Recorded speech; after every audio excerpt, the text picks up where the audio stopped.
Do you have those moments where you think back, regress back to the incident that was very challenging to you and very impactful to you? Yeah, And how do you absolutely. deal with them? I go back to the shooting that I was involved in 1995. Where again from a tactical perspective, I made some bad decisions. I chose to confront someone without having called it off on the radio, backing it up after a bolo went out for a subject that had a firearm, and they're several blocks to the south of where the bolo was issued. There he is. So I went past him thinking I had the cover of the car, to be able to deal with that, and I didn't have that. He turned back around. Was I get out of the car? There he is, 5 feet, 10 feet away, and he got the drop, and I ended up getting shot.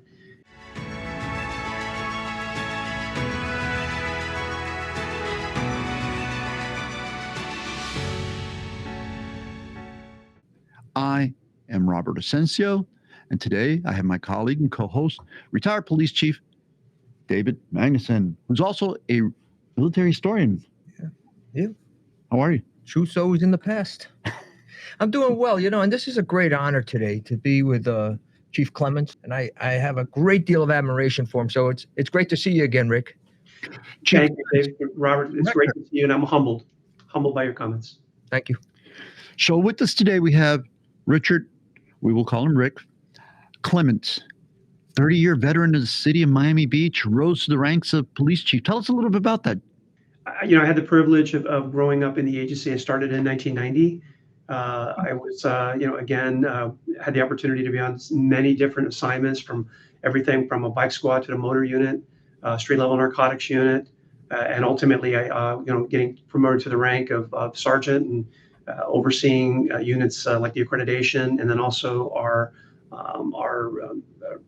community-oriented policing unit, if you will. Our RDA segments, and then then as Dave will tell you, and Robert, I'm sure as you said as well, you go up to lieutenant and you get exposed to other parts of the department. I had the opportunity to go to investigations for a period of time before promoting to captain, where I went to special investigations, and then rose up to major and assistant chief, and then ultimately to chief in 2019. But it was an honor to serve the citizens of Miami Beach, and more so be a part of what I think to be a great agency. Yeah. And now you are the director of the School of Justice, going Yeah. on 2 years, right? Yeah, I've been affiliated with Miami-Dade College as an instructor, as a training advisor for 27 years. Actually, I never broke that bond. I was a part of the nighttime program, the part-time program that the college has run out here since 1997. And it wasn't until the time that I retired in 2023 that I assumed the role of the director. I was still a training advisor, and I found that there was a great deal of satisfaction, honor, and for me, it was a give back to the profession that had been very good to me. So it was an opportunity to really train young officers on the nuances of what I've learned during my 30-year career, the mistakes that I've made along the way, some of the things that I did well along the way, but giving them a better assortment of things to digest going into their profession. Well, let's dive right into it, right? Let's talk about officer wellness. Continues to be an issue long after retirement. We see across the country this epidemic continuing to spread of officers who have taken their lives, first responders, veterans, firefighters. What's going on? And what can we, as veterans, as senior leaders, as community folk, do? Everybody thinks about the physical part of this thing, going out and staying in shape, and providing an on-duty workout program or something of that nature, and then the potential issue of dealing with a critical incident. How do we do that? Traditionally, what we've done is we send someone who's been involved in a critical incident for a psychological review or a counseling session, if you will, within a certain time frame after the incident occurred. And we all know that officers in their true context will never turn around and will never say, hey, I'm having a problem with this. 9 out of 10 times, they're always very much ready to go back to work because it hasn't set in yet. And we know that PTSD, or the aftermath or the after effects of that, don't often take shape for several months, if not years, after the event. So, again, under Dan Oates, who was my boss at one time when I was the deputy chief, we kind of changed that around a little bit. We changed it from an initial evaluation to a 6-month evaluation to a 1-year evaluation. But that's just for critical incident, and the benefit that I had of going to the NA and learning their different components.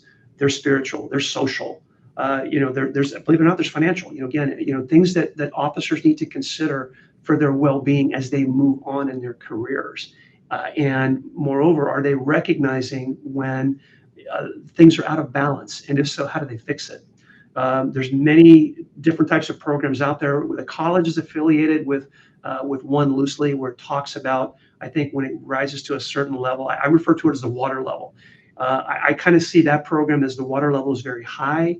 The person is in a lot of turmoil, and now they really have to kind of take drastic measures to be able to fix it. What I'm trying to institute here through a comprehensive wellness program is to recognize it while we can still control that level, and then keep it manageable versus letting it get to the point where, as you talked about it, it's an epidemic. It's a problem when someone feels like there's no other alternative. And to your point, Rick, a few minutes ago, we talked about critical incidents.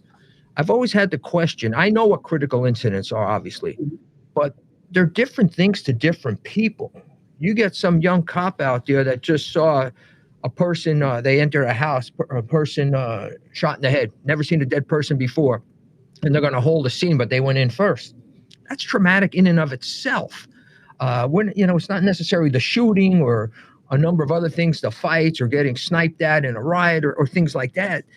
And so I think that needs to be defined as well. It's different things for different people, and therein lays a lot of the problem, that as time goes on, as you alluded to, Rick, this only manifests itself more and more because maybe it's not recognized what was traumatic to certain people. And I think the secret comes to opening up. There's a strength to opening up, and that's where I think we need to focus. So, Rick, is that where you're going with this new paradigm shift, or if you will, for the person, the individual, to recognize what's a traumatic situation for them? It's part of it, but it's also, and Dave, you kind of touched on it a little bit, what about exposure to a particular assignment? So, for example, we have detectives that are assigned to special victims, who investigate crimes against children. And, after a while, you want to talk about how that could traumatically affect you.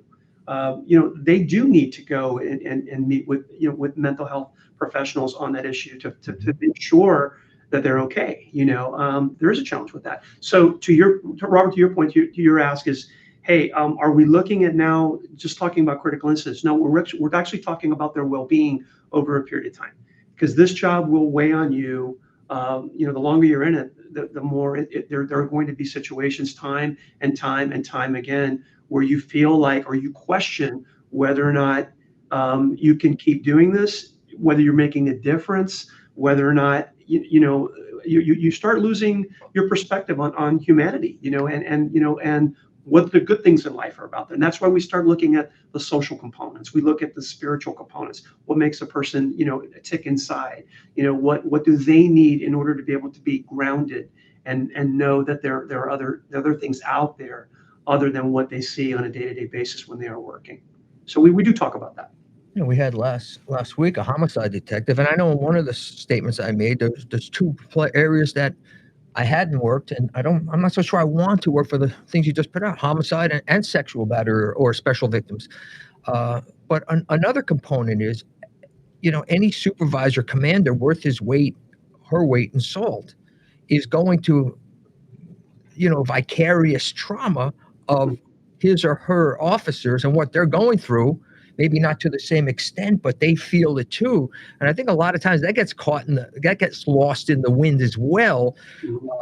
What they see and what they hear and how they want to address and fix the problems with their officers, yet they're pushing it off to the side. And a lot of these people that have successfully made it up the ranks have gone through all these things already, and maybe they haven't addressed it. So it's basically a situation. It's almost like perpetual motion. For a short period of time that I worked cases involving children and crimes against them, right? Specifically sex crimes. Man, I have to tell you that, I don't know if you can notice it, I'm getting goosebumps, because that impacted me so much. And I only did it for a short period of time. And I remember at the time, I would go home and, and think, what if this was my child? And the cases that really effed with me the most were the ones that we couldn't catch the perpetrator, right? We couldn't prosecute the perpetrator. We knew the person was committing the crime, but we just didn't have enough to prosecute them. That's a personal reflection. It tore me up. I couldn't get out of that unit quick enough. I can't imagine those that are in that year after year, prolonged periods of time. So you have the part of the academy where the cadets are just coming in, right? The recruits, if you will. And then you have the continuous learning part of it. How is the college addressing these issues at both levels, if you will? I think it's modifying the current curriculum, to really, again, you have components within the curriculum that you can, I don't want to say, I think the term manipulate is a bad term to use for that. I think you can input it, right? So for example, in physical conditioning, they give you an allotment of hours. There's nothing that says you cannot implement wellness or wellness components within, that module of instruction. And that's on the basic academy level. You have administrative time that our training staff has with each recruit, and you can talk about these hard issues, that we have been reluctant to talk about in a training environment for many years, because it's not the objective, right? What's the objective? Let's get the student trained, let's get them ready for the field training program and get them out of here within a 6-month period of time. Well, that's not really preparing them for what they're going to see on day one. More importantly, it doesn't set the tempo for what we want them to know going into the future. And that is, there's going to be an avenue for you to be able to get outreach, to get help if you need to. And it takes many shapes. To that point, I was privileged to watch I'd say the emergence, if you will, of a tremendous training program, a peer support program that we had within Miami Beach that focused on those pillars that we talked about, right? And they took that and they made talking to someone about maybe the way that you were feeling, they didn't make it taboo anymore. They made it popular. They made it like, hey, you've got these things that are inside of you, let's get them out. And there's an anonymous aspect to that too. We don't need to know about those conversations. As an administrator, I really shouldn't know about them unless it gets to a critical level. And then we can go ahead and we can try to get them help that way. From an in-service perspective, we're trying to incorporate some different philosophies associated with not only the wellness structure, but also with leadership. And leadership it's always been catchphrases. Hey, do this particular function or try this particular technique. And, this is how we're going to get people to follow you as a leader. What we're getting people to focus on now who are going into these first line leadership classes, FTO classes, and then eventually command level classes is recognize yourself, fix the things that are inside of you, right? And recognize who you are.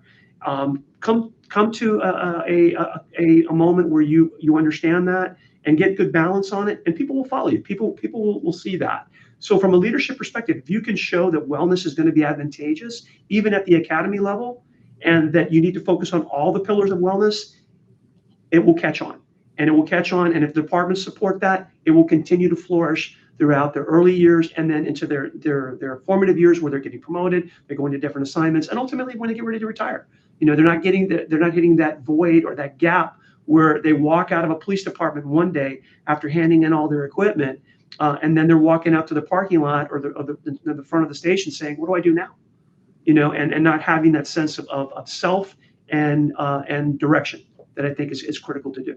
You remember when you got ready to retire from your first job? Did you already have the other job lined up? Yeah, that's why I left. Okay. Yeah, I left and went out to, and that in and of itself was stressful. You're going to a new place, you don't know anybody. It's military city, total new state. But to Rick's point, that doesn't happen to everybody. And no, I think it's great to start this right from the onset. I mean, change that thought process, right? Of what needs to get done. What's scary is when I came, I knew there was an end date for retirement, right? And preparing for it, he was very aggressive. I mean, very proactive in preparing for it. But the scary part was when I had to sign the retirement papers. Mm-hmm. That was real scary. And I can imagine those that don't have anything to go to after law enforcement, how it just comes to a stop. That is the scary part. Coming back to the training and the shifting of the paradigm when it comes to training officers or cadets in South Florida, how does that relate to what's going on nationally? I can tell you right now, it's a huge issue. Wellness, if you go to, again, Dave mentioned earlier about going to perf, or read any article in IACP, from people that are really exploring it now, with the level of emotional wellness and wellness in the law enforcement profession. It's become I think it's a main topic, discussion item on just about every police forum that's out there. And now it's making its way, I think, to the training centers. And I've been fortunate, because again, I brought that with me when I came here. It's that important to me. It really is. It's that important, I think, to the chiefs. Peer support, huge component, supported by training.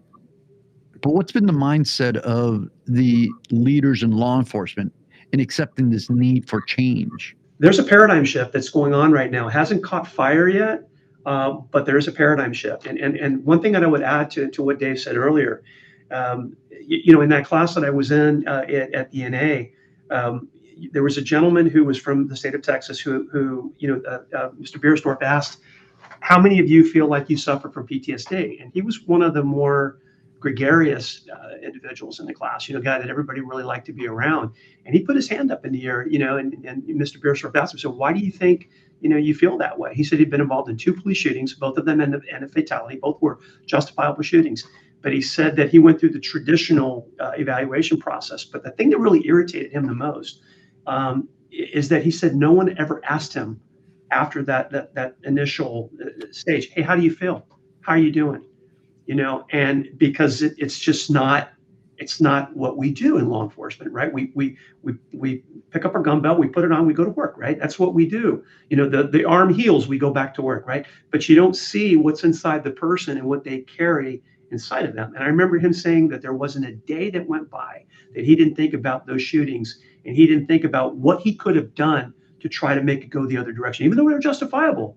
He was very much, I guess, he just had a hard time with that. Even though he knew he did what he needed to do to go home that night, he still had a hard time with it. He was conflicted with it. So I think chiefs need to understand, man, it doesn't just end 5 days later. And you've got to watch, and it's nothing wrong with bringing somebody up and saying, hey, how you doing? How are things going with you? This is just between you and I right now. And is there anything that we can do from the department's perspective to help you out? And make that effort to do that. I think that needs to be done. Truth be told, regardless of situation, it's not natural, unless you're psychotic, to take a human life. Right. It's got to weigh on you. It has to. Right. And so, you can walk around and say, oh, it's great. And, it could have been the best shooting in the world. But it's still ultimately, it's the very vast majority of people don't go through that. Right. So sometimes you're out on an island. Yeah. Do you have those moments like your classmate in Texas? I mean, the gentleman from Texas. Do you have those moments where you regress back to the incident that was very challenging to you and very impactful to you? Yeah, and how do you deal with them? I go back to the shooting that I was involved in 1995. Where again from a tactical perspective, I made some bad decisions. I chose to confront someone without having called it off on the radio, backing it up after a bolo went out for a subject that had a firearm, and they're several blocks to the south of where the bolo was issued. There he is. So I went past him thinking I had to cover the car, to be able to deal with that, and I didn't have that. He turned back around. I get out of the car, there he is, 10 feet away, and he got the drop, and I ended up getting shot. And I remember, but for the grace of God, because his gun jammed after the second round, as he stood over top of me, that I survived that day. And I think about that. I think about the tactical aspects of that. That's number one. But man, the psychological component of that, of what I could have lost that day, that was extremely important to me. My wife, my children at the time, and you want to know what motivated me to come to the academy in 1997? That was it. It was always going to be able to convey those mistakes that were made, to make sure that if nothing else, if I have that pedestrian approach scenario that we were doing out here, people understood this is what you need to do, and don't play that role where you can handle everything by yourself if you have choices to make. So yeah, I do go back. I do reflect on that. I do reflect on the choices that were made that day. But then I also look at the positive aspects of it. I turned that around a little bit, and I made that more into what I gave back to law enforcement over the last 27 years here at the college, to ensure that if nothing else, I feel a little bit better about it, and I really control that memory, and I make it more of a positive one now versus sitting on it and stewing on it for a number of years and letting it, I think, take me in a different direction. Please forgive me if I'm going too far, but for those that are out there, for our brothers and sisters who are in the same shoes of maybe they've had an incident, they still, it's weighing heavy on them. Can you describe the internal struggle that you go through, just to give others a sense of, right, what that's like? I think what you do, you recognize the moment in time, and you realize that you did what you were trained to do. You revert back to your training, but then as you go through that evaluation process in the weeks, months, years to follow, you always go back and you always look at, well, what did I do that could have been done better? What could I have done that would have led to a different conclusion? I've spoken to some very good people in training, and what they've talked about, as it pertains to the eventual outcome, like, for example, a response to resistance issue. They're finding that if people are more aware, not only tactically, but also situationally aware of what's going on, whether that be through communication, whether that be through experience or maybe prior experience, and that not putting yourself in a situation often tends to lead to, and it's common sense, right? It leads to a better conclusion. So I don't know that answers your question, but I think it's more of trying to focus on a totality of events versus just what we do from a law enforcement perspective. We're the good guy or good girl. We go out there and catch the bad guy or bad girl, and that's our task. That's our goal. But there's nothing that says that we can't do it smartly, safely, and with a lot of considerations, for everyone's well-being, not only just ourselves. And I think that's where, from an academy perspective, that's where I try to go with the majority of what we're teaching now from that angle. You're always going to, I guess, and again, from my perspective, you're always going to look at those situations.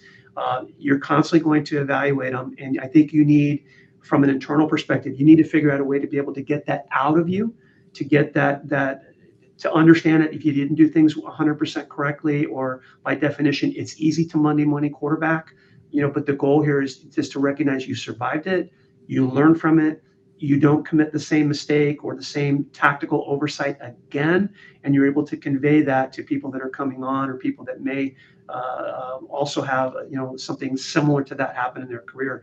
The other thing is, man, there's nothing wrong with going to people in the future and using that as a springboard towards communication and dealing with their issue and saying, hey, I know you feel pretty good about it now, and even though things went very well for you, I'm just going to tell you, it's not uncommon for you a month or 2 or 3 down the road to start feeling certain things that you might not be expecting nowadays. So, or right now at this moment in time, you feel vulnerable, man. You feel like, maybe you didn't perform as well as you did when you get hurt, in the line of duty. You know what I mean? There's things that go on there internally that you just have to get a hold of, and you have to figure a better way to be able to direct them so that it doesn't take you down the wrong path.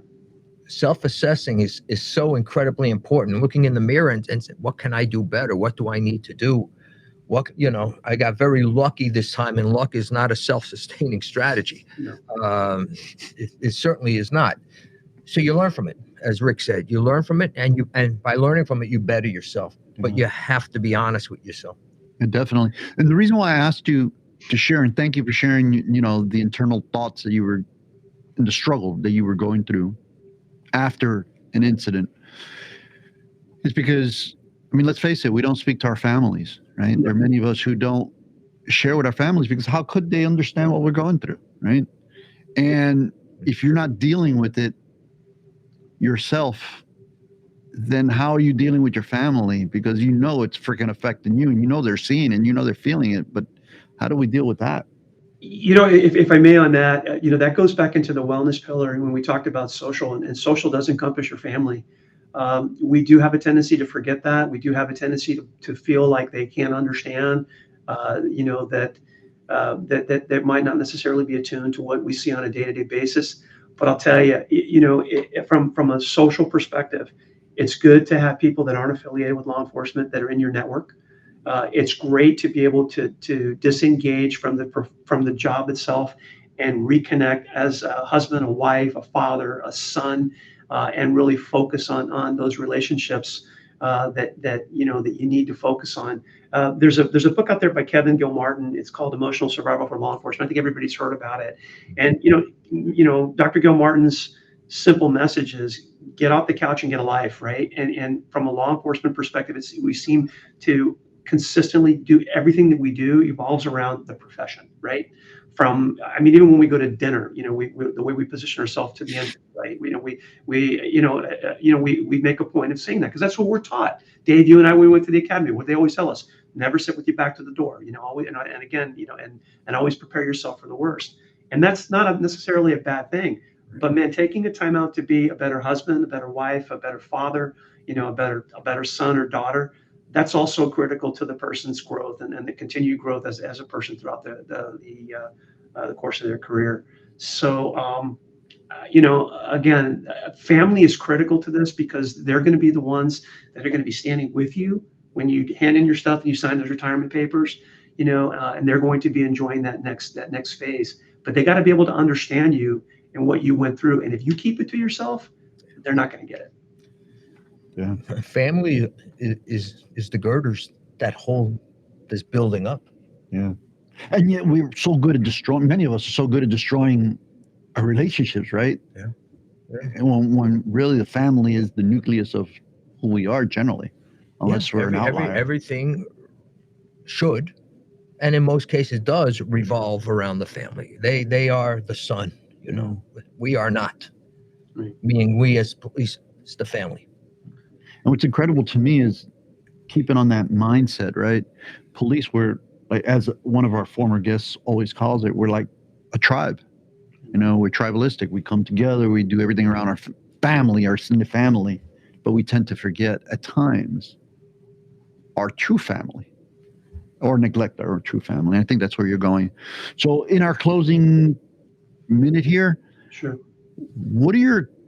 If you had some words to impart on those that would watch this video, those that would hear your words, that are maybe suffering, maybe need help, your guidance, what would it be?